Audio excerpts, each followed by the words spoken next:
Well, howdy diddly dandy there, chums. 'Tis I, Captain of the Steves, and today, chums, I want to talk a little bit about Light No Fire. Yes, another game that's upcoming by Hello Games.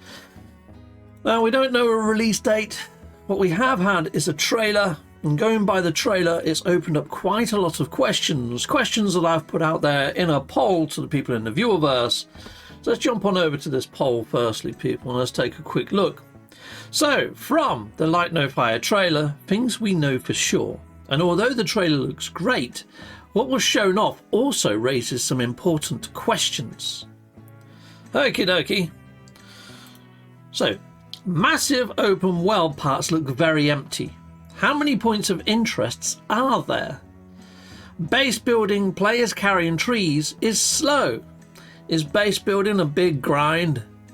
Few weapon types, bows, swords and shields. We also see people carrying torches, and it does look like you see an emblem of a staff, but we don't see any magic casting. Will there be any spells? Will there be magic? And is it all going to be elemental? Mounts, from dragons to large birds. How the fudge do you get them? Do you have to get the eggs? Do you have to breed them? Do you have to capture them? Do you have to tame them? Is it just going to be like No Man's Sky? You feed them something and then adopt them? I'm hoping it's a bit more than that. Travel looks like mounts being the main way. Will there be fast travel? In a planet-sized map for a game, I mean, that's big, right? Okay, so like, how long does it take me to fly from the UK over to the Philippines, for example? Well, it took us 28 hours or something crazy like that. It was a vast amount. It was like 18 actually, something like 18 or something crazy. I can't remember exactly how much it was, but it was a long way. If there isn't fast travel, our little dragon's wings are going to get very, very tired. There are multiple biomes. Will we need various gear of some form to go into those biomes, like the super cold areas? Will we need like full-on furs? Is there going to be survival mechanics and sort of like, I don't know, hazard type bars like we see in No Man's Sky, for example, when we land on like a radioactive planet or a super cold planet? We see few enemies. Will there be bosses or end of game boss? Now, I've got an idea on that. I'll talk about my idea on what I think could be a decent objective inside of Light No Fire. Okay, what is the main aim of the game? Why the title Light No Fire? Does Light No Fire tie into the actual game mechanics? Again, I get into that in a bit, so don't you go away. Do you think we'll get the answers to all these questions this year? Yes, perhaps in the first half of the year. 18% of people are hoping for the first half of this year, 2025. Maybe perhaps the Game Awards end of 2025. The Game Awards happen around December time. 43% of people think that will be when we'd hear more. No, the Game Awards 2024, we should have seen more if there was more. People are thinking it's been delayed. 24% of people think there might be a delay on this game. Want to see the poll results or left a comment? 15% of people. Before we get into the comments, my thoughts on why we haven't seen anything as yet other than the original trailer is they've got the basic blocks of the game made. You know, the basics of combat, the basics of traversing the planet and the world. But I don't think they've put much in there in the way of quests and missions and all that sort of stuff, or else we would have seen some of that inside of the trailer, or at least that's my feeling, people. So I think the basic sandbox is there. I just don't think they've put any toys in that sandbox as yet, if you want an analogy. Okay, right, so let's get into some of these comments. Daniel Jones, seeing a player or NPC carrying a log reminds me of Grounded, where you can carry 5 grass at one time, but it did take 5 to build a wall. Let's hope 1 log, 1 wall. It would also be cool if players are unclaimed a settlement instead of being deleted it. Could stay to be claimed by someone else, or decay, or get overgrown. And there's quite a lot of comments here that are sort of echoing along some of the things that I've picked up on. I'm just going to scroll down through some of these and just take a little read of some of those that I think jump out a bit. It would take as long as what No Man's Sky to be released. And I remember they kept on delaying it and delaying it. It took them 8 years for No Man's Sky. I think some of the delays for No Man's Sky could have been down to lawsuits and things. It's like they even had trouble with Sky coming and knocking on their door to say you've used the word Sky in the frickin' title.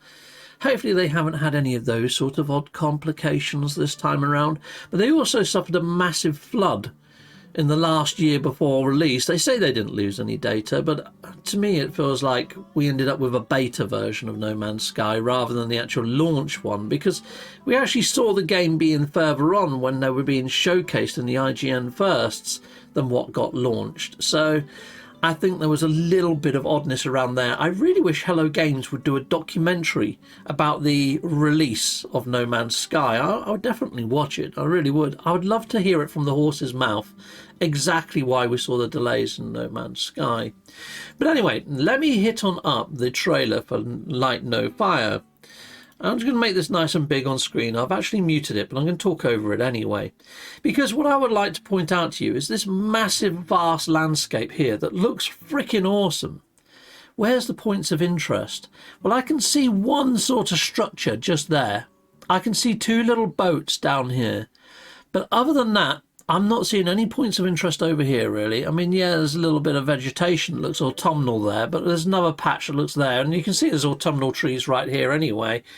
So are they interesting points? I don't know.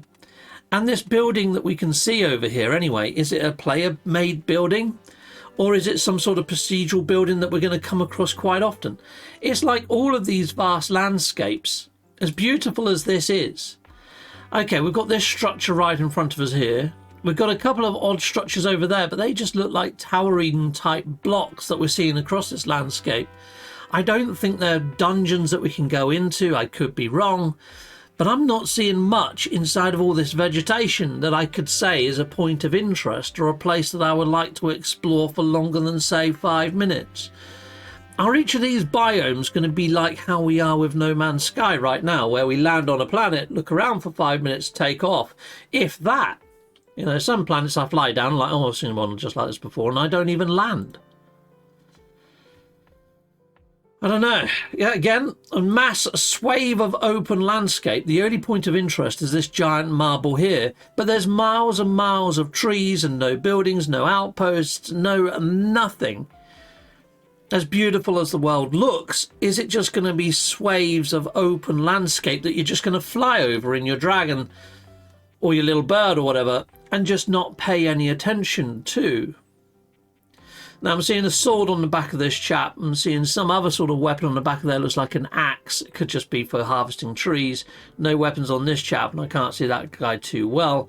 I'm noticing quite a lot of differences in character types, like badgers and, you know, like rabbits and even humanoid type looking characters and fish type looking characters. I think there's going to be a lot of character customization in this, which I'm liking. The underwater areas, though, there's a giant octopus here. There's a sunken ship over there. The underwater area looks quite interesting from what they've chosen to showcase in the actual demo or trailer. So, you know, fair play to them. But at the same time, I very rarely go into the oceans in No Man's Sky unless it's for various trinkets or objects that you can only get in water. But again, you're seeing all these flashes. I mean, this is the bit where we see people building a base. And look, there's a character there carrying a log. Another one hacking a tree there. Okay, so you see them hacking a tree. How many times have they already hit it? They've already hit it 4 times. I'm not seeing any indents in the tree. I'm not seeing any, you know, wood flying out of it. How long are you going to have to stand there whacking a tree for? And I've noticed this log is actually cut in a quarter. So when you do cut down a tree, it might mean that you've got to make 4 trips backwards and forwards with a trunk to get the wood that you need to turn into planks. I don't know. There's a few worrying signs here for me, people inside the viewerverse, just how long it might take to build a base like this. I mean, we see a wall go up fairly quickly there, but does it do the full wall or does it do half a wall? It looks like it does half. But the combat there was a couple of flashes of combat. We didn't see enough of the combat, in my opinion, people. And I don't know. Combat for me can sometimes make or break a game. But in a game where it's mainly exploration and team working and building and crafting and survival, combat can be slightly down on the run of order. But look at this massive landscape. There's just one point of interest up there, and again we've got massive swathes of interest. We've got a giant golem here though that's very interesting indeed. Now, something that I would like to point out inside of this actual scene, oh god, is there's these little chaps. Look, you see these little bright eyes over here and here. There's more over in the background as well, amongst these rocks. They're little shadow git bags. Now, he's definitely got a torch that's on fire. Light no fire. And it's waking up. Well, this golem's waking up. Is it waking up because you brought fire to the party in the darkened area of the world? I'm wondering, is darkness going to occur in the same way as it occurs on any other planet because of the sun's movements? I mean, we do see down here that it shows how cold or how hot you are, and that it's actually nighttime. So I would imagine it's governed by a sun. Does it have one sun? Does it have a sun that moves slower than ours? What's the day and night cycle going to be like? But anyway, let's hit play on this anyhow, because I think this is pretty darn cool. Now, one of my ideas actually, I might as well go into one of my ideas right now on what I think could be the purpose of Light No Fire, is what if this giant golem that we're seeing here is one of the key objectives of the game? What if you've got to try and find areas of darkness on the planet to locate some sort of titan or boss type creature and hunt and destroy it? And what if you've got a certain amount of time before that then moves on? Maybe we get a 3-month period to try and find these giant titans across the world as a community and take them all out. That would be quite cool. And if we don't manage to do it, maybe the areas of darkness spread across the planet and maybe a new titan is born into the world until darkness takes over the whole world if we don't do enough within inside of a year. You know, games like, say, Helldivers, where there's actually an RPG going on, and they've actually got a games master that says, oh, this is now happening in this region, we've got to push back this, we've got to push back that. What if Light No Fire is going to have a little element of that going on? And if we don't act as a community and do a community effort push, we might not push back the darkness, we might end up with more titans to fight. I mean, after all, that's what we do inside of expeditions with community rewards and things, isn't it? Joint effort. And again, this landscape is massive, but where's the points of interest? Where's the buildings? Where's things to draw your eye to say that's where we're heading? There isn't really.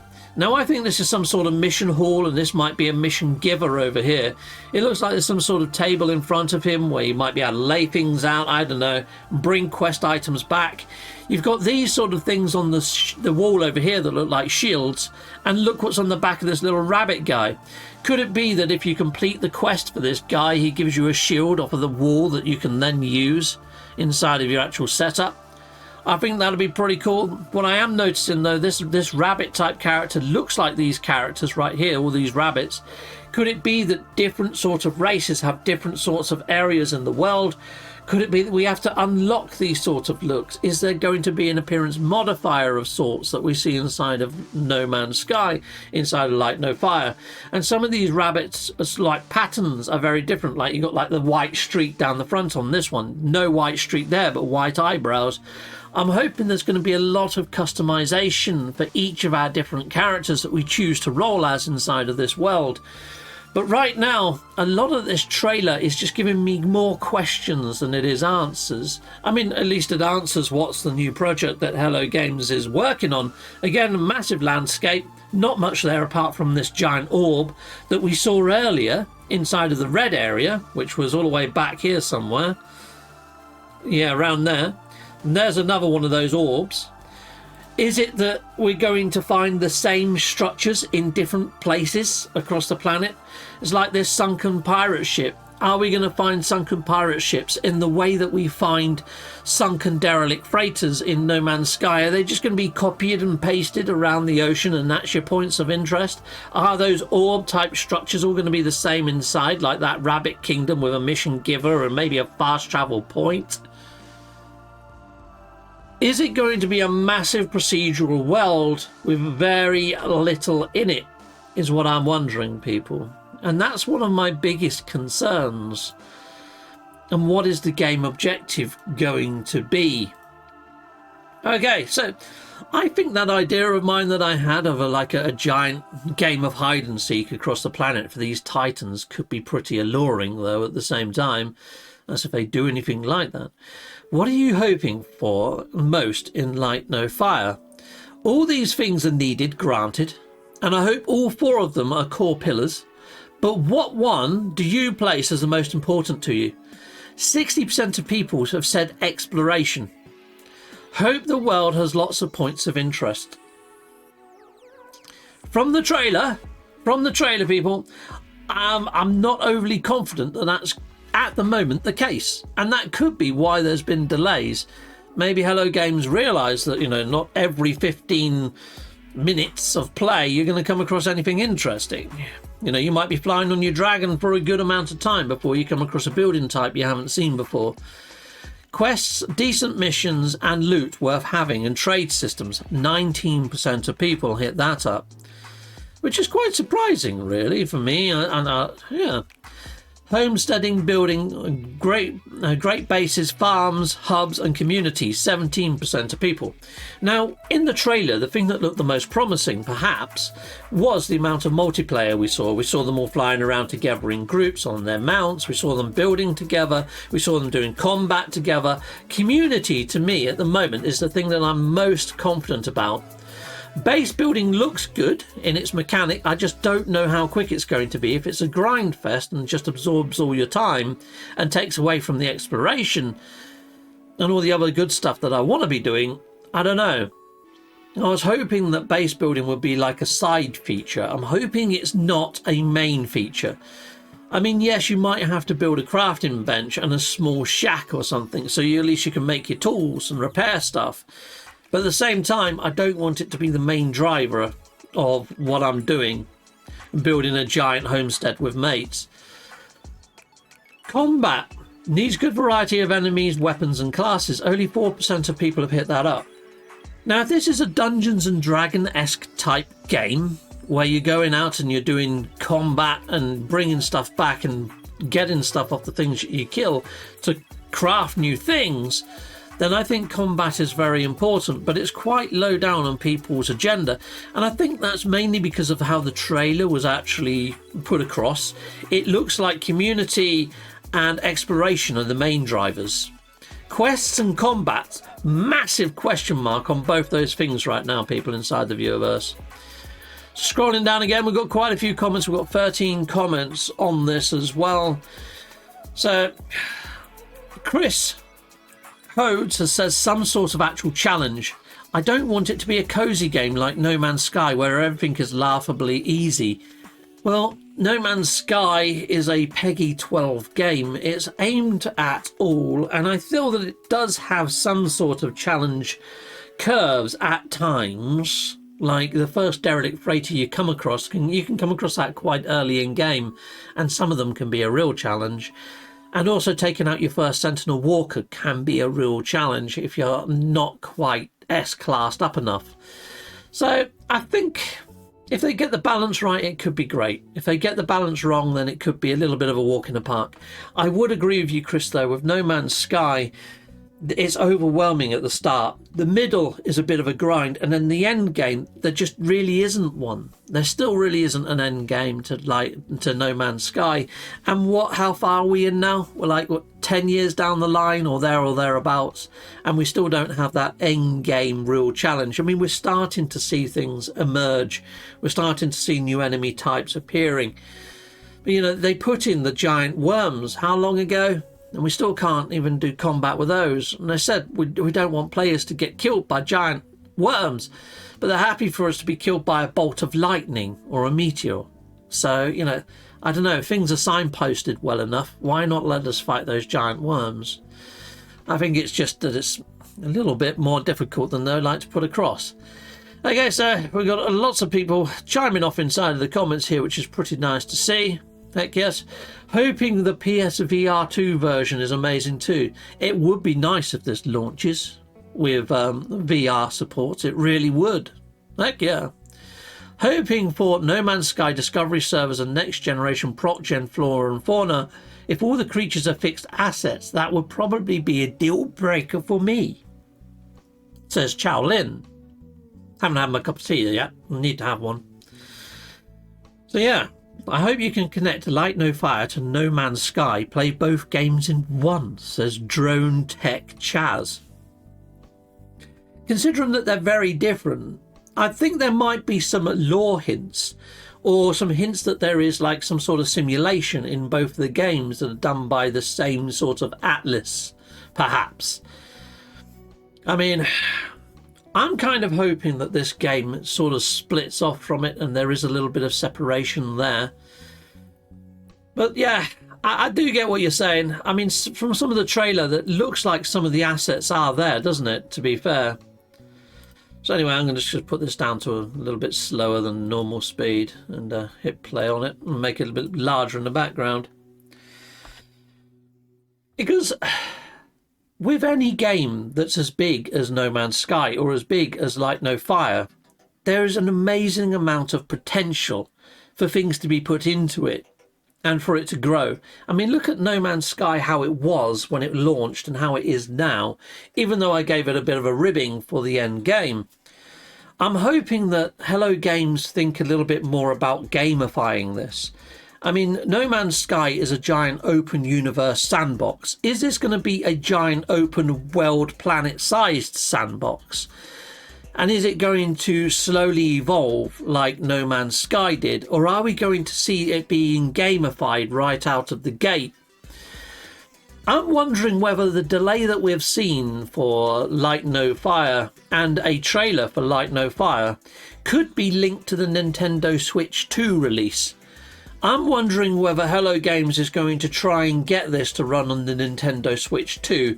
I don't know whether it will work on the Nintendo Switch 1, but if it can work on the Nintendo Switch 2, this would be a lovely game to put onto that platform and maybe help sell the Nintendo Switch 2 massively. Could it be that the reason that we're seeing a delay is maybe different sorts of consoles and platforms are fighting over some sort of exclusivity with Hello Games? Could it be that Nintendo have said, look, we'd like this exclusive for the Nintendo Switch 2 launch? Could it be that Xbox has been playing some shenanigans, which I doubt very much, since Xbox seems to be sort of saying, okay, we're done with the console world now. We're looking towards, maybe PCs and that sort of stuff. Could it be that Sony want to lock it down for at least 6 months and get exclusivity for a timed period? Could that all be going on in behind the wings, people? Could this be more finished than what we saw inside of this trailer by a long marking? I really don't know. I honestly don't think it is, or else I think we would have heard more and seen more. I would have thought IGN firsts would have been picking this up like a freaking hotcake to showcase it like they did No Man's Sky if it was a bit further along. If it was a bit further along, would we already be seeing pre-order bundles for this? Or more on their Steam page or the website? Maybe even the merch store. I think we would, but we're not seeing any of that happening either. So I kind of feel that this is still needing a lot more time in the oven, people. I hate to say it, but I kind of see this giant empty world at the moment as being a little bit of a red flag. As beautiful as this trailer was and excited as I was when I first watched it, when you watch it back and you watch it back again and again, you kind of go, where's the points of interest? What's the objective of this game? How deep is the combat going to be? How long is the base building going to take me? I mean, yeah, actually, I just saw a full wall go up and now a second wall is going up fairly quickly. But, how long does it take to smash a boulder? How long does it take to take the rock back there? And do you have to do that? It looks like you do. Can't say for sure until we get into game, though. The water physics looks lovely. Everything looks lovely. It looks lovely. Is it going to play lovely? I'm going to enjoy flying these mounts around for some time over these beautiful landscapes. But if there's not beautiful things to land by or see, I mean, one of these scenes is really worrying. It flashes up really quickly. Let's see if I can pause it exactly where I mean. There. Okay. Right, let's slow this right down. Playback speed. Let's go as slow as possible. Play. That one. Fudge, even slow, it's freaking quick, isn't it? This is really worrying to me. Alright. I've seen better landscapes and procedural generation on my Amiga 1200 when I used to render landscapes in Vista. This looks... Where's the trees? Where's the bushes? Where's the vegetation? Where's any wildlife? Because there's nothing there. Why did they use this clip? Because that just gives me massive palpitations as to what the actual flying fudge are they trying to showcase here. Unless they're showcasing this little flag that's on this little island in the middle of frickin' nowhere. Yeah. That's got me worried, people inside the viewerverse, you know, and yeah. Hopefully they're going to have all the weather effects that we see inside of No Man's Sky, or similar sort of weather effects that we see in No Man's Sky. Hopefully this is going to be a very breathable, organic environment to play in and build a life inside of this game. But what kind of life will it be? Will it be a life of just flying around on flying mounts? Or is it going to be more than that? I'm really hoping that they do add in something that we've got to jointly find as a community and take out as an actual community-driven stuff. It looks like it from this sort of shot. This sort of shot inspires a bit of confidence that there is some sort of game in there. And look at how many people are riding together here on mounts and on dragons. I quite like that. Player lobbies could be larger than 4 is what that hints at. To me, anyway. So there is a lot that's intriguing and interesting about this. Don't get me wrong, I'm still very excited for it. I'm just a little bit more nervous now that I've been looking at this trailer now for over like a space of 2 years nearly. It's amazing what you spot that you didn't see the first time around. But anyway, people, that's pretty much everything I've got for you when it comes to Light No Fire. Do you share my concerns, or do you think I'm overly worrying about this? Why don't you hit us up in the comments? Let me know what you think. Until next time, goodbye, and goodbye again.